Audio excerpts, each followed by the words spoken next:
Welcome back to our EOC review. We are talking about applying linear relationships today.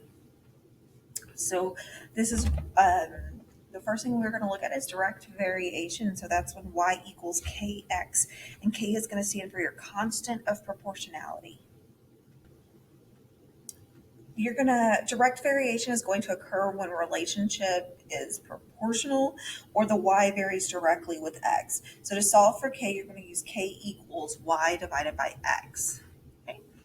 Let's talk about parallel and perpendicular lines. So parallel lines will always have the same slope. Okay, they'll have the same slope and a different y-intercept every time. So it says write the equation of the line parallel to y equals 4x minus 3 with a y-intercept of 2. So if it's going to have the same slope, so that means we're going to write y equals 4x, but now my y-intercept is 2, so we're just going to put plus 2 because that's my b value. Okay, so slope would be 4, my b value would be 2. Okay.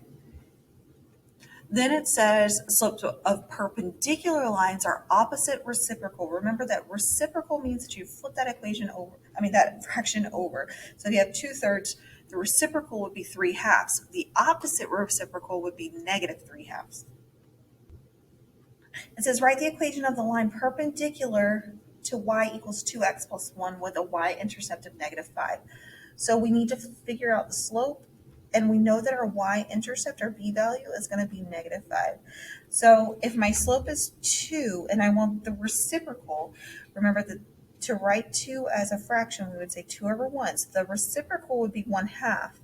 The opposite reciprocal would be negative 1/2.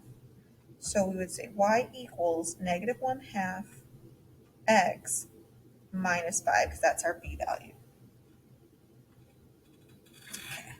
So then it says linear transformations. A of f of x. So that says the slope changes by a factor of a. Okay. And then when you have f of b of x, the slope changes by the factor of b, because you're just changing what you're multiplying x by. And remember, anything that you're multiplying by x is going to be your slope. F times x minus c inside the parentheses. Remember, any kind of shift that happens inside the parentheses is a horizontal shift. Okay.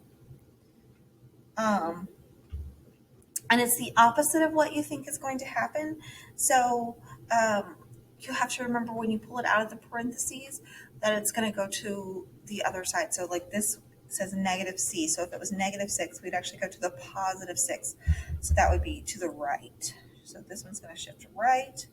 This one's going to shift left. And then this f of x plus d. So it's happening outside the parentheses. This is a vertical shift. And so f of x plus d is going to shift it up, and f of x minus d is going to go down. Okay.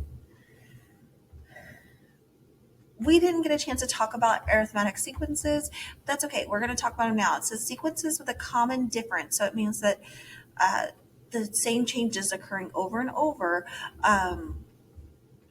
between consecutive terms. So they have the common difference between each term, okay? And that makes them arithmetic. So the recursive formula for that is a sub n equals a sub n minus 1 plus d.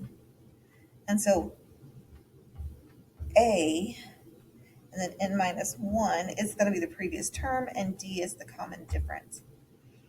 The explicit formula, and this is the one that we mostly used in class, is going to be a sub n equals a sub 1, so that's your first term or your initial value, plus the common difference times n minus 1. And so when we cover this, we distribute and then simplify it. So a sub 1 is my initial term, and d is my common difference. The correlation coefficient, we're going to call that r, it's known as r, is a value between 0 and 1. And what this represents is it measures the direction and strength of a linear scatter plot. So direction and strength. Okay, so if it is between -1 and 0, this is a negative correlation. And the closer that it gets to -1, that's going to be a strong correlation. The closer it is to 0 is going to be weak.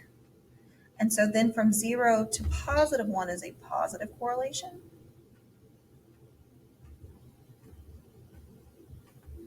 And so again, the closer it is to 0, the weaker it is. And then the closer it is to 1, the stronger it is. So then this has just some dots. This is a scatter plot here with a negative correlation, and you can see that it's going down, and it's negative 0.9. So that's really close to -1. So that is actually a strong correlation. Where here, the positive correlation, you can tell that it's going up. So that's the directionality piece, but it's pretty weak because it's not very close to +1, 0.3.